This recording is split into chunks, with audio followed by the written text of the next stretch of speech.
자, 11월이 되었습니다.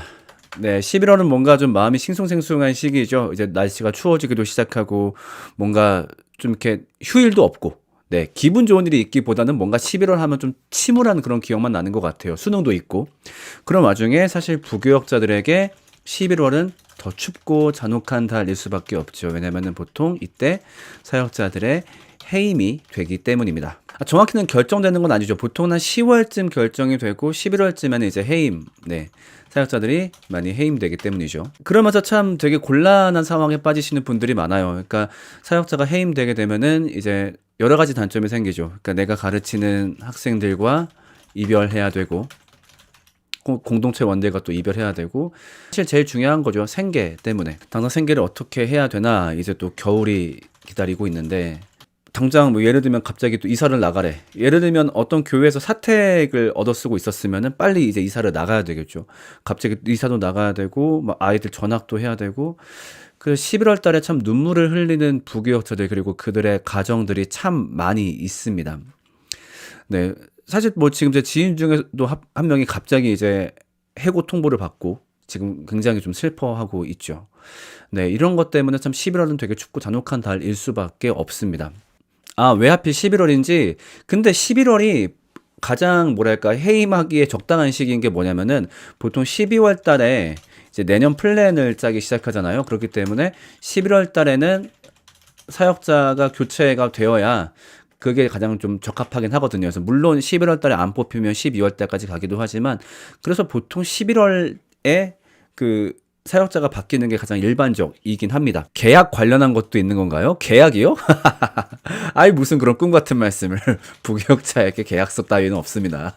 네, 물론 계약서도 써주시고 사대보험도 들어주시는 교회도 감사하게 있지만은 보통은 뭐 계약이라고 언급할 만한 내용이 없어요. 그냥 뭐 다음 주부터 출근해 이러면 출근하는 거고, 그럼 저 무슨 일 합니까? 거기 아동부 맡어 맞는 거고, 또 심지어 이제 해임을 통보받을 때에도 미리 통보해 주시면 감사한 거고, 뭐 어느 날 갑자기 뭐 김 전도사 다음 주까지 하는 걸로 하지, 뭐 이제 뭐 바쁠 텐데 딴 데 가서 이제 열심히 딴 거 준비, 뭐 사역 준비해, 이제 이러면 그냥 끝나는 겁니다.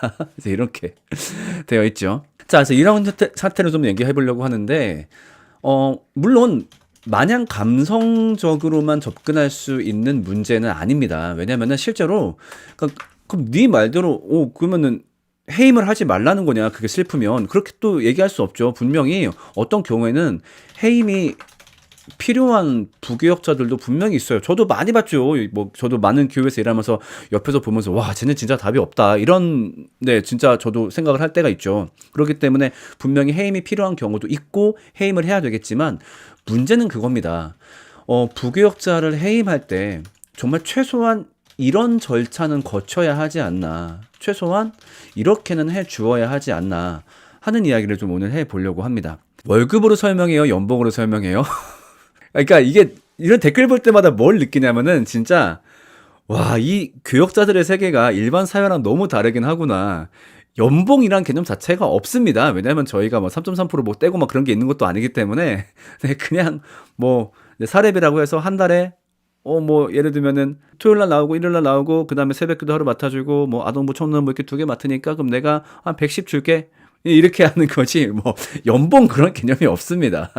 부교역자를 해임하는 건 어쩔 수 없지만 최소한 좀 이런 절차는 거치셔야 되지 않나 하는 걸 좀 얘기해 보려고 해요. 일단은 첫 번째로 어떤 해임 사유가 발생했을 때, 예를 들면 어떤 교역자가 이 정말 어떤 잘못된 문제가 있어. 근데 이 문제 때문에 해임을 고민하게 되는데, 그러면 일단 먼저 그 해임 사유를 수정하도록 해 줘야 되겠죠. 계속 좀 이런 이야기가 들린다. 근데 이런 것들은 분명히 잘못됐기 때문에 이런 것들은 고쳐야 된다라고 얘기해야 되겠죠. 그리고 만약에 그 해임 사유가 수정되지 않으면은 약간 몇 차례 더 지도가 좀 더 이제 구체적인 형태로 좀 지도를 해줘야 되겠죠. 아니면 조금 더 강하게 더 지도를 해야 되겠죠. 그거 고치라고 말하지 않았느냐, 이거 고치지 않으면 어떡하냐, 그거 분명히 사역자로서 잘못된 거다, 분명히 그렇게 하면 안 된다. 자, 그런데 만약에 그래도 수정되지 않는다라고 한다면은 세 번째, 그때는 해임의 가능성을 언급하면서 지도해야 되겠죠. 만약에 이 문제가 고쳐지지 않으면 나는 너를 해임할 수밖에 없다. 근데 나 또한 그런 일이 벌어지길 원하지 않는다. 그러니까 웬만하면은 이거 잘 고치자. 근데 그럼에도 비슷한 문제가 발생했다. 그때는 해임을 하면 되겠죠. 만약에 이 과정이 잘 거쳐진다고 한다면은 아마 그 부교역자 입장에서도 할 말이 없을 겁니다. 그리고 교회에서도 당당하겠죠. 만약에 잘린 사람이 딴 데 가가지고 막 이상한 말 하는 거야. 아, 나 전에 교회에서 막 억울하게 잘렸다. 그러면 교회에서 할 말이 있겠죠. 전화해가지고, 김 전도사, 이상한 말 들리네? 거기서 우리가 부당하게 잘렸다고 얘기했는데, 그러면 진짜 무슨 일 있었는지 내가 깔까? 우리 카톡 기록 공개해버릴까? 분명히 이런 일 있었지. 내가 그거 고치라고 분명히 얘기했지.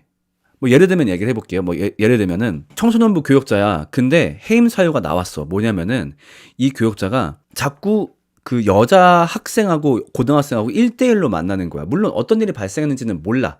그리고 아마 정황상 그냥 뭐 별일 없이 상담만 했을 것 같아. 근데 그럼에도 이런 일은 반복되면 안 되니까. 그래서 해임 사유를 직접 짚어야 되겠죠. 그러니까 김 변호사, 정말 나쁜 의도가 아닌 건 알겠지만 그렇게 하면 안 된다. 그거 분명히 문제가 될 수 있다.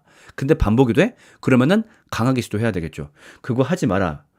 정말 만약에 네가 1대1로 상담해야 된다면은 최소한 나한테는 보고하고 1대1 상담하든가 아니면은 뭐 너희 뭐 사모를 데리고 가든가 그렇게 해라. 절대 그렇게 하지 마라. 근데 만약에 또 했어? 그러면은 김 전도사, 만약에 다시 한번 학생과 1대1로 상담하게 되면은 그때는 자네를 해임할 수밖에 없다. 이것 때문에 교회에서 분란이 커지고 있다.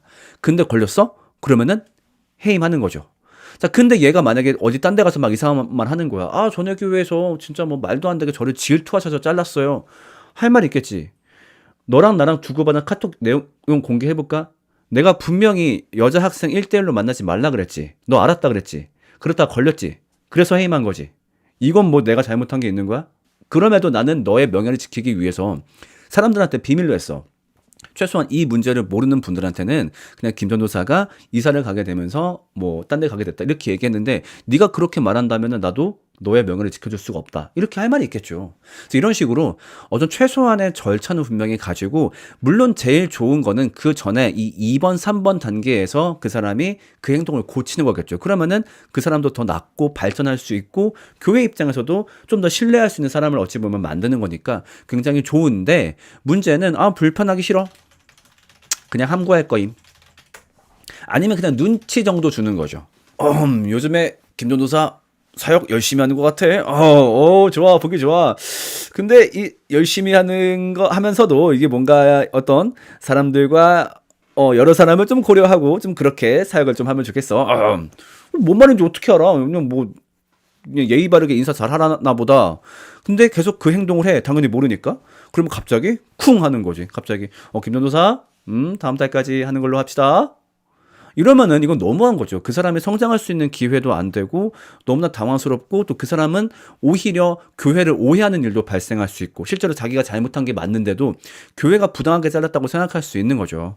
그러니까 어떤 최소한의 소통 과정은 좀 이런 거를 좀 먼저 말씀드리고 싶어요. 그다음 두 번째, 뭐 아까 잠깐 얘기한 거지만 부교역자의 명예를 지켜주시길.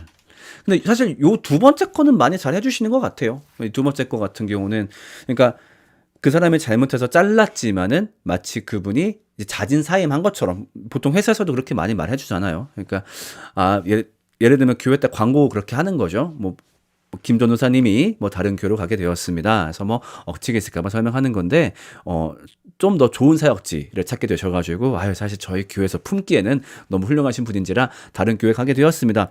뻥이더라도 이제 그런 말 해주는 거죠. 좀 그렇게 했을 때 좀 지켜지는 명예가 있는 건데, 만약에 그렇지 않고 뭐 물론 그걸 대놓고 말하진 않겠지만은 교회 중직자든 아니면 집사님들 만나가지고 오만 얘기 다 하는 거지. 그 친구 사실은 막 여자애들하고 만나고 막 그래가지고 안 돼, 잘라 이렇게 얘기하는 거는 좀 아닌 것 같아요. 그리고 이 명예와 좀 연관된 건데, 마지막에 성도들한테 직접 인사는 좀 하게 하시고. 여러분, 그 교역자들이 그 마지막 주일 때 보통 예배 시간 때 광고 나가서 이렇게 인사를 하잖아요. 네, 그동안 즐거웠고, 네, 뭐 감사했습니다 이렇게 인사하잖아요. 근데 간혹 가다가, 흔치 않은 사례인데 간혹 가다가 막 저 사역자, 그러니까 담임 목사 입장에서 이 사역자 미웠어? 그렇다고 마지막에 인사도 안 시켜. 그냥 뭐 광고로 한 줄 얘기하는 거지. 네, 뭐 김 전도사가 다음 주부터 안 나옵니다. 뭐 그냥 이런 식으로. 어떤 때는 심지어 그런 광고도 안 해. 너 나가 이런 거지. 이거는 아무리 그 사람이 잘못했다 하더라도 이거는 비난받을 수 있는 일입니다. 그렇기 때문에 해임 당하는 사람의 명예는 좀 지켜주시는 게 저는 좀 맞지 않을까 생각을 합니다. 근데 어쨌든 저는 좀 어떤 얘기를 하고 싶냐면요. 웬만하시면 해임을 안 하시는 게 좀 좋지 않을까 저는 그 생각을 합니다. 왜냐면은 제가 굉장히 공감했던 말이 있어요. 어떤 말이냐면 제가 섬기던 목사님 중에 한 분이 하셨던 말씀인데, 자기는 사실은 사역자들을 웬만하면 절대 자르지 않는다. 왜냐면은 사역자를 쉽게 자르면 사실 자기도 쉽게 잘린다. 이렇게 말씀하시더라고요. 근데 그 말씀이 굉장히 맞는 말 같았어요. 그럴 수 있겠다. 왜냐면요. 사실 사역자를 쉽게 해임하는 교회들은 실제로 사역자들에 대해서 좀 가볍게 바라볼 수밖에 없습니다. 왜냐면은 어떤 조금 문제 있어. 해임해. 조금 문제 있어. 해임해. 사실은 이게 쉬운 문제가 아니거든. 어쨌든 그 사람들한테 직장이고 생계인데 그 사람의 직장과 생계를 함부로 자르는 결정, 여기에 익숙해지는 공동체는 당연하게 그 공동체 자체가 어떤 잔인성을 품을 수밖에 없다고 생각을 해요. 뭐 쉽게 자르고 네 생계 네가 알아서 할 바지 뭐야 알바임 뭐 사택 어쩌라고 네가 알아서 구하겠지. 이런 결정을 자주 하게 되는 공동체는 잔인성이 생길 수밖에 없고 그 잔인성은 자연스럽게 담임 목사님에게도 이어질 수밖에 없다고 생각을 합니다. 그렇죠. 예를 들면 담임 목사님이 좀 마음에 안 들어. 담임 목사님 딱 봤는데 뭐 예를 들면 설교가 좀 삐리삐리한 것 같고 옆에 교회 담임 목사님은 더 좋은 것 같고 그때 역시 해임 결정을 쉽게 내릴 수 있겠죠. 뭐 아니면 담임 목사님을 뭐 교체하려고 한다든가. 왜냐면은 그렇게 사람을 대해 왔거든. 그 사람의 사정이 어떠하든지 공동체성 뭐 그런 걸 언제 지켜봤어. 그냥 마음에 안 들면 자르는 게 습관이 되었었는데. 그러니까 자연스럽게 담임 목사님한테도 그런 결정을 내릴 수 있겠고 아니면 교체 해임이 아니더라도 실제 교회에서 그런 일 많이 일어나고 있죠. 담임 목사님 은퇴 후 처우 문제. 물론 몇몇 교회에서는 은퇴 과정에서 지나친 전별금이라든가 대우를 요구해서 문제가 되기도 하지만은 또 어떤 경우에는 목사님을 거의 버리듯 교체하는 경우가 있어요. 무슨 말이냐면은 교단법상 어떤 목사님이 한 교회에서 이게 제가 횟수가 제 기억이 안 납니다. 있었는데 15년인가? 15년 정도를 정확하진 않습니다. 15년 정도 근무하고 나서 은퇴하게 되면은 그 목사님을 은퇴 목사로 지정해서 그 목사님의 평생 생계를 책임져 주어야 합니다. 자, 그런데 어떤 교회는 어떻게 합니까? 그러니까 어떻게 돼? 15년 되기 전에 목사님을 해임하는 거죠. 교체하는 거야. 그럼 어때? 이 사람을 은퇴 목사로 책임져 줄 필요가 없거든. 자, 그러면 그때 이 목사님은 정말 청천벽력 같은 일을 맞이하게 되는 거죠. 갑자기 그럼 보통 뭐 은퇴 앞둔 나이니까 예를 들면 나이가 한 50, 한 5 정도야? 뭐 그 나이 때 이분이 사실 새로 사역지를 구하기가 쉽지가 않잖아. 하다못해 야, 안 되겠다. 목사 말고 다른 생계라도 해야지. 뭐 50대 사람이 평생 목사만 했던 사람이 무슨 직장을 쉽게 구할 거야. 어찌 보면 진짜 잔인한 일이죠. 그럼 만약에 이 목사님이 교회 얘기해. 아니 어떻게 이럴 수가 있는가. 근데 그러면 사람들도 할 말이 있겠죠. 아니 당신도 부교역자 쉽게 잘랐잖아. 아니 당신도 그때 그 목사 마음에 안 든다 쫓아내고 누구 목사 쫓아내고 그렇게 했는데 내가 당신이라고 우리가 당신이라고 뭘 다르게 대해야 돼. 당신도 그렇게 했잖아. 물론 이 말을 직접적으로 하진 않겠지만은 성도들끼리 그러니까 담임 목사님에 대한 어떤 연민이 생기기가 쉽지 않겠죠. 참나 본인 자를 때는 그렇게 쉽게 잘라놓고서 본인이 누구 자를 때 그 사람 생계 걱정했나? 그러면서 자기 생계는 돌봐달라고 웃기고 있네. 우리 교회는 장로님들이 위임 목사님 괴롭혀서 쫓아내서 은퇴 목사 아니게 만든. 와, 너무했다 진짜. 여러분 위임 목사라는 제도 아시죠? 위임 목사? 이건 뭡니까? 은퇴까지 평생 직장을 보장해 주는 제도. 그러니까 저분은 위임 목사이기 때문에 저분이 스스로 그만두지 않는 이상 당신을 절대 교체하지 않을 겁니다. 이제 이게 위임 목사예요. 근데 괴롭혀서 쫓아낸다. 야, 진짜 못된 인간들 많다 진짜. 아유. 아무튼 그렇다 보니까 담임 목사님들 부교역자들 웬만하면 안 자르시는 게 어떨까. 쉽게 사람을 교체하는 그 습관이 공동체에게 잔인성을 길러주고 그 잔인성은 본인에게도 올 수 있습니다. 그리고 제가 굉장히 좋아하는 말이 있는데요. 이 말을 누가 했는지 잘 모르겠어요. 어, 믿을 수 있는 사람만 뽑고 뽑았으면 믿어줘라. 이거 어디서 나온 말이더라? 저는 이 말을 굉장히 좋아해요. 그러니까 애초에 뽑을 때 사람 함부로 뽑지 마라. 진짜 믿을 수 있는 사람만 뽑아라. 근데 그 다음에 뽑았어. 내가 뽑았어. 내가 책임져야지. 그 다음에는 그 사람이 어떻든 만약에 그 사람이 잘못하면은 뽑은 내 잘못이니까 믿어줘라. 저는 이 말이 진짜 맞다고 생각을 해요. 그러니까 일단 지금 개별 교회에서 발생하는 문제 중 하나가 뭐냐면요. 교회에서 부교역자를 뽑으실 때 너무 쉽게 뽑으시는 경우들을 종종 볼 때가 있어요. 그러니까 애초에 뭐 이력서도 일반 기업 이력서를 받은 다음에 면접을 볼 때도 이 사람이 가지고 있는 어떤 사람으로서 목회자로서의 어떤 뭔가를 묻는 게 아니라 그냥 어떤 기능적 요소만 자꾸 묻는 거죠. 어떻게 운전할 수 있나? 그 찬양인도 해봤어? 영상 편집 할 줄 아나? 뭐 이런 식으로. 명심보감에 있대요. 사람을 의심하면 쓰지를 말고 썼으면 의심하지 말라. 명심보감. 전 정말 맞는 말인 것 같습니다. 본인 성도들의 일부를 맡길 거 아니에요. 정말로 어찌 보면 중책을 맡는 사람을 뽑는 건데, 그럼 최소한 이 사람의 전반적인 신학 색깔을 좀 점검해야 되지 않을까요? 나랑 같은 류의 신학 색깔을 갖고 있고 이 사람이 교회에서 가르쳤을 때 교회 내에 신앙 고백이 이중으로 될 수 있는 우려는 없는지, 그 다음에 이 사람이 사람을 대하는 능력이 어떠한지, 그 다음에 이 사람이 목회자로서 어떤 비전을 가지고 있는지, 그 다음에 그러니까 이 사람이 가지고 있는 교회로는 어떠한지, 이런 것들을 봐야 되는데 그냥 뭐 인상 좋으면, 기타 칠 줄 알면, 기능 좋으면 약간 이런 식으로 사람을 뽑으실 때가 있어요. 저는 이게 좀 문제인 것 같아요. 좀 뽑으실 때 정말 내 성도들의 일부를 맡기고 이 사람의 신앙 고백에 내 성도들의 영향을 받을 텐데 좀 그런 것들을 좀 잘 가릴 수 있게 뽑으셔야 되지 않을까. 만약에 뽑았다면 정말 믿으셔야 하지 않을까. 그리고 이 사람의 단점이 발견된다면 그건 어찌 보면 내 책임인 거죠. 내가 그걸 캐치를 못했으니까. 그 사람에게 정말 그 사람이 함께 변하고 함께 나아갈 수 있도록 직접적인 지도와 가르침을 좀 해서 정말 내가 사람 하나 만들어서 쓴다 그 생각으로. 네, 그래서 정말 그 좋은 교역자와 부교역자 관계들 이렇게 몇 가지 사례, 예를 들면 뭐 김관선 목사님이라든가 그런 사례를 보면 정말 오랜 시간 팀플을 맞춰온 게 느껴지죠. 그러니까 그 사람이 단점이 있을 때 그런 것들 하나하나 얘기도 하기도 하고 막 둘이 싸우기도 하고, 그래서 그런 시간을 거쳐서 정말 오랜 시간을 거쳐서 마치 오래 신은 신발처럼 서로 맞는 관계가 되었을 때 이럴 때 얼마나 좋습니까? 서로 정말 믿을 수 있고 함께 같이 걸어갈 수 있고. 뭐 모르겠어요. 야, 네가 담임 목사를 안 해봤으니까 그런 말을 하는 거지만 뭐 이렇게 말씀하실지 모르겠는데 맞죠? 네, 그 말씀이 맞습니다. 근데 그래서 정말 어쨌든 그래서 저는 원칙적인 얘기만 좀 해보겠습니다. 그래서 정말 신뢰할 수 있는 사람을 뽑을 수 있는 시스템을 갖추고 그다음 뽑으셨으면 웬만하면 교육해서 함께 걸어가는 게 어떨까. 예를 들면 어떤 친구가 뭐 뽑았는데 설교를 너무 못해. 그러면은 겁나 괴롭히는 거지. 아침마다 글쓰기 가르치고 뭐 시키고 공부시키고 막 하는 거지. 실제 김관성 목사님은 엄청 많이 그걸 가르치셨다고 하더라고요. 교육자분들한테.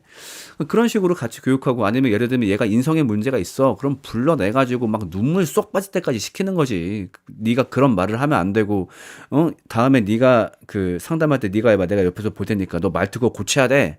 그래서 정말 쓴물 단물 같이 본 사이가 되었을 때 얼마나 아름다운 관계가 될 수 있을까. 네, 좀 그러시면 어떨까 생각을 해봅니다. 마지막 총평. 담임 목사님들, 부교역자들에게 가족이라는 말은 안 쓰시면 좋겠습니다. 네, 저는 가족이란 말은 안 쓰시면 좋겠어요. 가족 아니잖아요.